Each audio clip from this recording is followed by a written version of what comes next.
안녕하십니까. 고고TV 여명입니다. 제가 장예찬의 정체 해가지고 두 편을 찍는데요. 제가 이런 것까지 평론을 할 줄은 몰랐습니다. 그런데 국힘 보수의 정체성을 팔면서 장예찬이라는 이 아이가 최고위원, 청년 최고위원에 나와서 당선이 확실하므로 주저앉혀야 되겠다.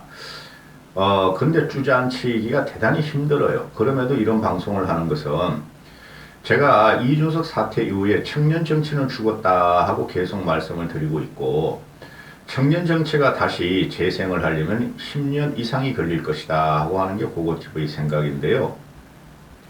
그럼에도 불구하고 청년 정치들, 저 2030 애들이 5060을 대체해야 됩니다. 근데 그들은 지금 2030 애들이 불만과 비판, 비난만 하고 대안을 못 내놓는다는 거죠. 그러면은 그게 나이의 한계다, 경험의 한계다 그러는데 그렇지 않아요. 고고TV 20대를 생각해도 그렇지 않고, 그 다음에 김대중, 김영삼, 박정희 이런 사람을 보면 돼요. 이명박 이런 사람들을, 그들이 20대, 30대 어떻게 처절하게 정치와 사회에서 투쟁을 했고, 절차 탁마를 했는가 보면 되는데, 요새 아이들이 그런 불만과 정오와 혐오한 뿐이지 대안적인 투쟁을 못한다는 거예요. 그런데 그럼에도 우리는 2030을 완전히 버려도 안 되고 희망을 갖고 그들을 밀어줘야 되는데, 1편, 2편을 찍는데 어느 편이 먼저 올라갈지 모르겠으나 이 청년 정치의 지형을 이렇게 보고 있으면 지금 좌도 그렇고 우리 보수 쪽도 그렇고 청년 정치인을 꽤 키우고 있어요. 근데 이번에 이준석 사태 때문에 와르르 다 무너졌다는 거예요. 그러나 그것을 딛고 다시 일어서야 되는데, 좌우를 보고 있으면은 민주당의 청년 정치인들이 현 상황, 왜 정치를 하고 무엇이 문제 있는가를 더 잘 알고 있는 애들이에요. 우리 국힘 보수를 보면은 명망가 출신들, 검판, 경, 그리고 변호사, 기자 이런 애들이 대부분이죠. 99%. 명망가 출신들, 출세, 또는 입지적인 인물을 많이 갖다 놓는데 솔직히 입지적인 인물들 없어요. 출세 지향적인 사람들이 국힘을 지금 장악하고 있고, 특히 영남을 중심으로 장악하고 있으니 그것에 진보나 좌파한테 밀린다는 거죠. 그런데 국힘을 보면은 이 장예찬이라는 애같이 얘는 아무 정체성도 없고 과거도 불분명한 애가 갑자기 명망가 대열에 합류해가지고 대표 최고위원을 하고 당의 정체성을 표본을 갖다가 지가 만들려 그러니 이게 기가 차다는 거예요, 고고TV가. 얘도 우리 김건희도 지금 학력, 경력, 이력 때문에 문제가 많죠. 근데 보수는 학력, 경력, 이력 전부 다 고시 출신이고 기자 출신이고 이러니까 그거는 확실해.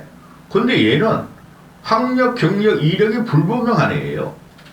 이게 어느 순간 어떻게 지가 삥 돌아는지 20대부터 민주당 그런 애를 공격하다가, 또는 바른정당 또는 바른미래당 들어가가지고 정치를 트윗을 하면서 정치를 하던 애가 어느 순간 친윤화돼서 친윤의 청년 정치를 대변한다고 이거 날뛰고 있으니 이게 기가 차다는 거죠. 이 장예찬은 애가 국힘의 청년 대표원이라고 하면 총선 망해요. 합리적이고 지성적이고 이성적인 2030 애들이 장예찬을 보고 청년표를 줄 리가 없어요. 그렇다고 이준석 보고도 안 줍니다. 그 정치권에서 커뮤니티 하고 이런 애들 말이지, 방송 출연하고 그런 애들은 영향력이 없어요. 침묵하는 2030의 지성적이고 이성적인 합리적인 정치인 젊은이들은 다 지켜보고 있다는 거죠. 이런 애가 그걸 대변하고 나온다는 게 기가 차다는 거예요. 그럼 과거의 행적을 들어가 보죠. 얘는 보수가 아니에요. 학력, 이력, 경력, 그리고 삶, 재산, 이게 상당히 불분명한 애예요. 자기가 말하기를 그냥 좌파 진보나 20대 다른 김용태라든가 국힘 내부 청년들한테 비판받기를 저거는 날라리다. 오렌지족이다. 응? 이렇게 공격을 받은 적이 있죠. 얘가 자랑스러워하는 것은 여기는 시장 자본주의 자유시장 경제의 대한민국이므로 보수는 얘가 말하는 것 따지면 돈을 벌었으면은 람보르기니도 타고 다니고 포르쉐도 타고 다니고 해외 유명 스포츠카, 해외 유명 카도 타고 다니고 몇천만 원짜리 시계도 차고 옷도 입고 절개해야 되는 거 아니냐? 이게 워라벨 아니냐? 이 정도가 돼야지 2030을 대변하는 청년 정치인 아닌가? 보수 정치인 아닌가? 이런 애예요. 보수가 그러면 어떻게 하겠어요? 그게 대대적으로 좌파 진보한테 공격을 받는 보수 저것들은 떼돈을 보고 토 세력이고 천민 자본주의고 그렇게 공격받는 거 아닙니까? 가질수록 배울수록 고개 숙여야 되는 게 정치의 요체며 가질수록 배울수록 남한테 헌신하고 봉사하고 되돌 사회 환원을 시켜줘야 되는 것이 보수의 가치로 가야 돼요. 민주당 놈들 보세요. 해쳐먹기는 엄청나게 해쳐먹죠. 대표적인 게 이재명이요, 조국이요, 윤미향 이런 애들 아닙니까? 근데 사회 환원은 1원도 안 하죠. 그 돈을 다 부정적으로 부패하게 벌어가지고 꾸리한데 국고 국세를 낭비하며 땡겨버리고 하나도 사회 안 하고 질만 잘 먹고 잘 살게 한다는 거예요. 박영선 그것도 마찬가지고 다 노웅래도 마찬가지고 문재인이라는 놈도 마찬가지고 개 먹이가 개 사료값이 아까워서 개를 파양시킨 놈이니까 다 그런 놈인데 이 장예찬이라는 놈이 나는 람보르기니 포르쉐 뭐 해외 유명 셀러카 같은 거 타고 다녀요. 몇천만 원짜리 시계 차고 다녀요. 워라벨을 즐겨요. 이게 청년들이 지금 제일 불만인 게 그런 문제죠. 우리는 아등바등 살려 그러고 수십 년을 모아도 집 한 채 못 사고 하는데 이런 애가 청년 정치인 국힘 대표 청년 정치인이 되면은 장예찬이 이런 애가 그거 어떻게 할까? 총선망해요. 총선망해요. 윤석열 정신 차리라고 총선망합니다. 그러면은 이 장예찬이가 10여 년 전에 트윗 한 걸 갖다가 보고 또는 자기가 커뮤니티 한 걸 보면은 얘는 보수가 뭔지를 모르는 애예요. 지금도 몰라요. 내가 볼 지금. 얘 평론 얘는 패널이 아니라 애널이라니까. 똥구멍에서 나오는 소리가 짓거린다니까. 모든 걸 공학적으로 봐요. 적과 나 이것만 보고 있는 애야. 근데 얘가 상대편으로 가면은 국힘을 또 그렇게 공격할 애예요. 얘는 정체성이 없는 애예요. 얘는 어느 순간 그냥 평론 몇 번 나와 말 저주저주저주 김병민이 같이 둘이 저주저주 하다가 그냥 안개같이 사라질랬는데 얘가 지금 국힘 지도부에 입성하려고 그러니 못 막아요. 저도 기가 차다는 거죠. 그거 TV는 총선망이에요. 그럼 과거에 얘가 한 거 보면 얘는 보수의 정체성을 모르냐니까. 우리가 보수를 따지면은 이승만부터 갖고 오죠. 이승만 지금 현재 보수의 가치가 자유우파 유튜버로 또는 극우도 없는데 극우 쪽으로 가보면은 반북, 멸공, 그 다음에 빨갱이 척결 그게 대표적인 거죠. 그 다음에 부국 강병 좋게 말하면은 그렇죠. 얘가 보면은 하나씩 옆에 설명드릴게요. 나라 팔아먹고도 독재를 하고 이걸 이승만을 말하는 거예요. 나라 팔아먹고도 독재를 하고 29만 원으로 골프를 치고 경찰 호위 받던다. 이거 전두환을 말하는 거죠. MBC에서 노조를 죽인 이준석이가 이진숙이 포항 MBC 뭐 사정했다는 이거 그거야. 이진숙이에도 정치하면 안 되는 이진숙이 이런 애들이 어떻게 뭐라 그랬어? 이승만이 첫 단추를 잘못 깼고 김대중이가 아예 단추를 뜯어버렸고 이 대가가 너무 크다. 그래서 나는 이명박보다 저 두 명의 대통령이 더 싫다. 이명박이야 경제, 실용, 정치 이런 거니까 이게 이명박 때 이제 나온 이야기인데 아니 이승만이가 언제 나라 팔아먹었죠? 독재는 그 당시에 우리나라 국민소득이 50불, 60불이었어. 저 아프리카 애들보다 못 살 때였어. 신생 독립국가는 다 독재예요. 그리고 29만원 골프 치고 경찰에 호의를 받는 전두환. 이거는 뭐 젊은 애들 공분이 일어났으니까. 그럼 여기서 보면은 아니 이승만이가 무슨 첫 단추를 잘못 끼웠어요. 그러면 북한 놈들이 그러면은 김일성이가 남북 통일해가지고 우리가 지금 공산주의 치하에 살아야 되겠어요? 김대중이 아예 단추를 뚫어버렸다. 김대중이는 좌파가 아니에요. 제가 계속 말씀을 드리지만 그가 남북관계를 갖다가 진전시키려 했고 평화쇼를 했지만은 김대중 좌파 아니에요. 김대중이 대통령 된 다음에 행보를 보세요. 좌우통합, 지역통합, 그죠? 김대중 땐 그리고 IMF가 일어난 걸 극복하는 과정에서도 양극화가 안 일어났어요. 양극화를 일으키는 게 노무현이라니까요. 강남 때리잡자, 부자 때리잡자 하니까. 김대중이 언제 강남 때리잡자, 부자 때리잡자 그랬어요? 그 정치적으로, 역사적으로 왜곡된 거야, 김대중이는. 그 다음에 또 이런 것도 있죠. 정치는 잘 몰라도 나는 손학규가 대통령이 됐으면 좋겠다. 이런 애들이 아주 천박하고 비천한 정치적인 지식을 갖고 있는 거예요. 아니 손학규가 국힘을 탈당해서 당시에 한나라당을 탈당해서 민주당으로 가는 이거를 뭐를 갖다가 이런 애를 대통령 시켜. 우리가 보수라면은 똑똑하게 하죠 손학규가. 근데 손학규가 말로가 어떻게 됐어요? 흔적도 없이 사라져버렸죠. 법륜스님의 철학은 목사님들의 설교가 일맥상통하고 철학적으로 매력적이다. 불학은. 법륜은 파괴당한 애예요. 지가 파괴를 한 게 아니라 파괴당한 애야. 조교적에서 쫓겨난 애야. 요설로 지금 유튜브 출연하고 대중들을 만나면서 하지만은 법륜은 정통 불교도 아니고 고고TV 불교 잘 알아요. 제가 이 법륜이 아니라 그 조계종 종정이 되신 분을 2명을 섬긴 적이 있어요. 8만 대장의 한글판을 다 읽었고 목탁 두드리고 그랬어요. 도망다니면서 절생활 2년 할지게. 응? 해인사 쪽에 있어요. 법륜을 존경하고 법륜과 목사들하고 같다. 목사도 문제 있는 분들, 얘가 이제 그 개신교 신자라 이런 소리 하나 본데 이런 철학적인 정체성도 없고 또 허지웅이 그거 제가 간혹가다 언급드리죠. 그 민주당의 허지웅, 이동하 또 박성민이 그 여자애 그 다음에 박지열 이런 애들 괜찮다 그러죠. 걔네들은 사물을 현재 대한민국의 젊은이와 또는 기성정치가 뭐가 문제인지를 생각이 깊은 애들이에요. 걔네들이 비록 민주당 애들이지만은. 응? 허지웅은 아무리 생각해도 너무 똑똑하다. 지가 대한민국이 감당하기에. 응?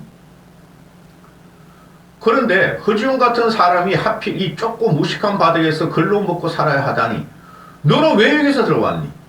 내가 보면은 그 허지웅이나 박지현은 걔는 책을 많이 안 읽은 것 같아요. 내가 볼 적에 허지웅이나 그 박성민이라는 애나 이동화 같은 애들 책도 많이 읽은 애들 같아요.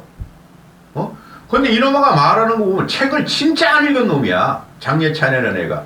이런 놈이 하나 더 있죠. 장재원이라는 놈. 걔도 책을 하나도 안 읽은 놈이야. 정치라는 것은 종합예술이죠. 그죠? 경영도 사업을 하시는 경영인들도 종합예술이나 정치인들은 진짜 종합예술이에요. 정치를 하려면은.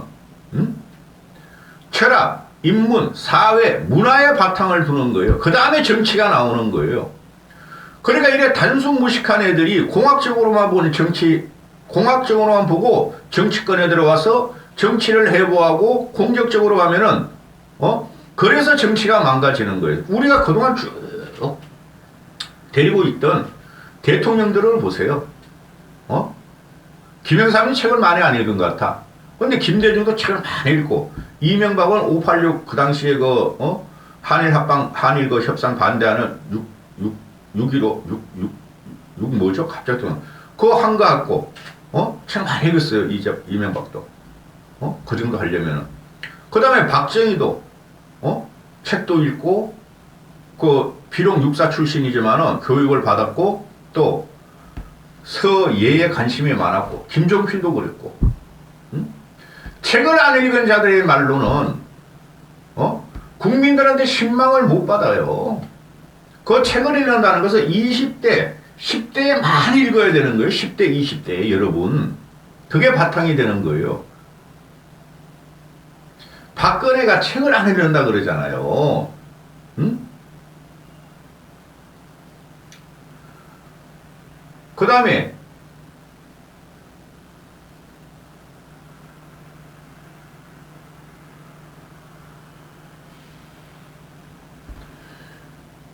나는 무조건 심상정이다. 최악보다는 차악이 낫지만은 차악이 승리하길 기대한다. 이게 아마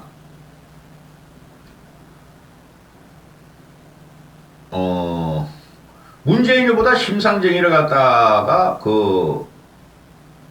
비호하는 내용인가 봐요. 그 이준석이라는 애도 노회찬을 존경한다 그랬죠. 그죠? 노회찬. 또 이정희, 그 이상하게 생긴 서울법대 변호사 출신, 정의당 출신, 걔를 존경한다 그랬고, 그럼 얘가 그때까지는 그냥 뭣도 모르고, 국힘을 갖다가, 파괴하려고 들어온 애야, 얘가. 이놈이, 보수를. 그러면서 하는 말이, 건혜 누나 어부지리 당선 축하. 얘가 지금 20대죠, 이게 2012년이면은. 박근혜고 건혜 누나하고 비아냥거리는 놈이야. 근데 그거를 보수의 정체성은 박정희, 김영삼, 이명박으로 넘어옵니다. 박근혜는 박정희 후광이었으니까 이걸 갖다가 박정희마저 부정하는 애예요, 얘가.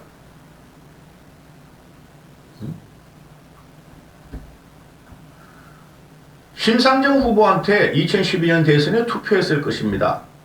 독재자의 딸 박근혜가 대통령을 하는 게 국제적으로 쪽팔려서 그 주위에 구린내 나는 영감들 때문이라도 박근혜는 안 되길 바랬지만 어쩌고 저쩌고. 심상정 노회찬이 진보 진영을 대표하여 정말 누구를 찍어야 하나 진지하게 고민해야 되겠습니다. 재밌는 선거가 됐으면 좋겠습니다. 그러니 얘 같은 경우는 진보, 좌파, 그죠? 그리고 조금 더 좋게 설명한 중도층에 있다가 어느 순간 평론을 하면서 돈을 벌기 위해서 들어왔더니 조금 인기가 있더라. TV조선이나 채널A에서 불러주더라. 그래서 보수가 자기는 보수의 아이콘, 젊은 정치 보수인들의 아이콘 이렇게 말하는 애예요. 제 과거부터 저는 정치 평론을 하기 전부터 신문과 잡지를 많이 읽기 때문에 얘는 그때도 두각이 안 나타냈는데 어느 순간 몇 년 전부터 평론으로 나온 것을 보고 큰일 났다. 저런 애가 국힘 또는 보수를 대변하는 평론가로 나온 게 큰일 났다고 생각했어요. 저는 깊이가 없고 지식과 인식이 박약하고 천박한 사회생활 경험과 천박한 자본관을 갖고 있는 애요, 얘가. 얘가 그냥 그 젊은 그 평론가로서 패널이 아니라 애널로서 그냥 민주당을 공격하니까 그게 윤석열이가 마음에 들었나 봐. 근데 그게 아니올 시다예요. 젊은이의 지평을 보면은 제가 계속 보수주의자, 국힘 지지자, 윤석열을 성공의 반색을 올려놓겠다 하면서 왜 자꾸 민주당 애들을 갖다가 이동화라든가 박지현이라든가 권지용이라든가 또 박성민이라는 여자애를 띄우냐 하면은 띄우는 게 칭찬하냐 하면 그들이 바라보는 정치 사물의 모습이 이 국힘 쪽에 이 장례찬이를 바라보는 애보다 그것보다 훨씬 더 깊이가 있고 미래를 갖다가 보고 있다는 거죠. 그 국힘 애들이 지금 청년을 대변해서 평론하는 애들이 없어요. 이준석도 안 돼요. 걔는 무조건 공학직에 이준석 걔는 상대방을 무너뜨리려고 그러고 그렇게 하면 안 돼요. 평론은. 고거TV에 가도 유튜브 하는 사람이 할 일이고 그거는 그죠? 그런데 정치는 결국에는 상대편을 지지하는 사람들을 우리가 끌어오는 작업이죠. 우리를 지지 않는 중도층을 끌어오는 작업이죠. 정치는. 그죠? 그거를 갖다가 해야 하는 꼴이라니까 이 장예찬이라는 애는. 얘는 정치적으로 보수도 아니고 보수의 정체성도 없고 더 심각한 게 정치가 뭔지를 모른다는 애예요. 이런 애가 대표 최고위원회 돼가지고 또 그냥 맨날 최고위에 참석해가지고 이상한 말, 민주당 공격하고 그냥 청년들이 염장을 지르는 말만 내보내면은, 종북 물러가라, 빨갱이 물러가라, 문재인 잡자, 이거만 내놓으면은 어떻게 되겠어요, 여러분? 이건 아니올 시다죠. 정신을 차리시라고. 나이 드신 분들, 거기 보면은 국힘에서 쓸만한 애들이 있다니까? 지금 유승민을 따라, 이준석, 유승민을 따라 이성우 같은 애도 괜찮고, 그 다음 김재섭이도 괜찮고, 천하람이도 괜찮고, 그 삐쩍 마른 여자애 하나 있어요. 몇 번 나오다가 걔 혼자 유튜브 하면서 막 우파 유튜브 돌아다녔는데, 그 이름도 몰라. 그런 애가 평론하고 그러면 안 돼요. 100% 공학적으로 상대 진영을 무너뜨리려고 그러면은 대집길 당해요. 제가 계속 말씀드리잖아요. 문화혁명이 일어나고 있어요, 지금. 나이 든 사람들은 우리는 그때그때 잘 모르지만 문화혁명이 일어났고 신세대 2030, 40과 또 따라오는 10대들이 어떻게 세상을 변화시키고 주도할지는 우리는 몰라요. 그런데 어떻게 6, 70, 80년대 사고 가지고 지금 이기겠다고 우리가 그러냐고요. 이런 애는 장예찬 같은 애는 날라리고 이런 애가 정치한다고 대표 최고위원 뽑으면 안 돼요. 얘는 보수가 아니에요. 얘는 젊은 애들이 비판적일 수는 있어요. 모든 야에 대해서. 근데 얘는 과거에 보면은 진보 중도 쪽에 있면서 보수만 공격한 애예요. 얘가 윤석열이가 무너지잖아요. 국힘이 무너지잖아요. 어느 순간 저쪽에 가 있을 거야. 민주당 애들. 쉽게 말해서 윤석열이가 힘을 잃고 식물중물하고 탄핵 과정에 들어가면은 얘는 일바따로 탄핵을 갖다가 주도할 놈이에요. 박근혜를 갖다가 이래 욕하고 이성만을 욕하고 이 법률이란 사입이 그 중을 갖다가 받들고 이런 애는 하나를 보면 열을 나는 겁니다. 그게 나이 먹은 사람의 지혜죠. 정신들 차리라고요. 이까지 하겠습니다.